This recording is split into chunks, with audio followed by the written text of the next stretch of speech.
তো hello everyone, আজকে আমি তোমাদের সাথে শেয়ার করতে চলেছি চিকেন তান্দুরি রেসিপি।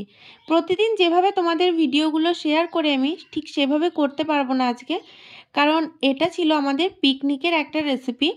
তো তারই ভিডিওটা আমি শ্যুট করেছিলাম, তাই তোমাদের সাথে শেয়ার করে দিলাম। আর এটা আমি বানাইনি, বানিয়েছিল আমার বাবা। তো চলো দেখতে থাকো এটা ঠিক কিভাবে বানিয়েছিল। একটা গোটা চিকেন নিয়ে তার মধ্যে কিছু কাটস লাগিয়ে নেওয়ার পরে এর মধ্যে লবণ আর লেবু মাখিয়ে নিল।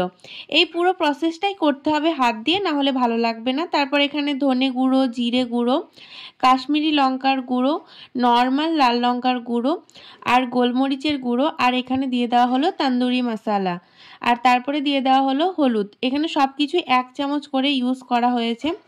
তারপরে এখানে প্রায় 2 থেকে 3 চামচ মতো আদা রসুন বাটা, আর এখানে অ্যাড করা হলো 3 চামচ টক দই। এরপর সব কিছুকে একসাথে ভালোভাবে হাত দিয়ে মিক্স করে নেওয়ার পরে এরপরে অ্যাড করে দিল 1 চামচ লবণ আর 1/2 চামচ চিনি।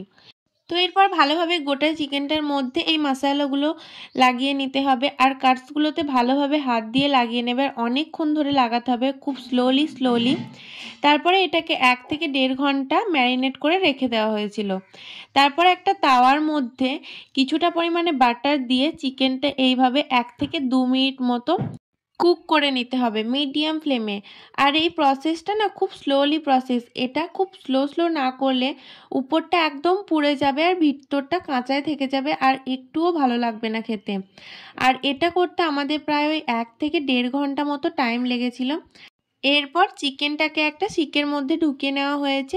এবার যেভাবে তান্দুরি করা হয় আর কি, সেভাবেই আগুনের মধ্যে ভালোভাবে পোড়ানো হচ্ছিল।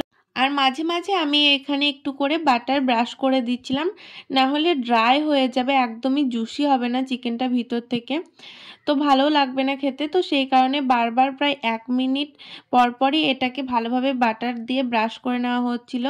আর দেখো কতটা সুন্দর লাগছিল দেখতে, দেখতেও যতটা সুন্দর হয়েছিল খেতে তার চেয়েও বেশি সুন্দর হয়েছিল। সিরিয়াসলি তোমরা বাড়িতে অবশ্যই একবার ট্রাই করো।